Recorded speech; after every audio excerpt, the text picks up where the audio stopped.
Guys, Charlie Munger was asked this question in an interview that I just saw. I thought it was really interesting. They asked him, are there any tools or behaviors that you use to facilitate your rational thinking?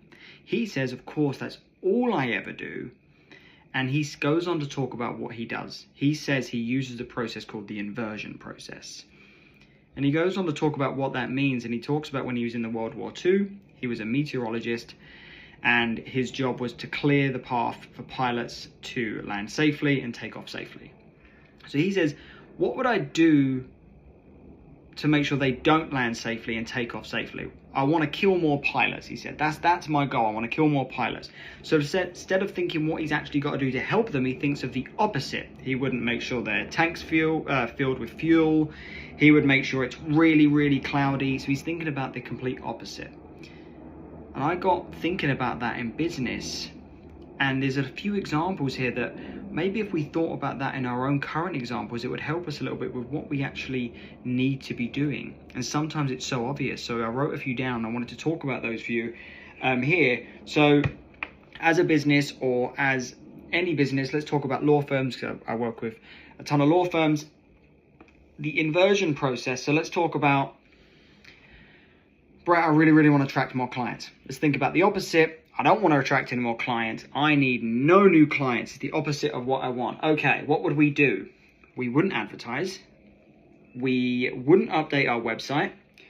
We would completely let our online presence fall behind completely. We would never follow up on client referrals when they come to us. We would never follow up with leads when they call us. Never follow up. So the opposite of that, take away from that. I would advertise. I would consistently update my website. I'd make sure my online presence is phenomenal. I would follow up with every lead 7 times, 10 times, 21 times to make sure they know we're here. The opposite of that. Another one, decrease client retention. The opposite of what you want. You want to have client retention, but let's say it's the opposite. We want to lose current clients. That's our goal right now. What would we do? We'd provide poor communication. We would fail to meet deadlines. We'd ignore feedback completely. We would offer mediocre service.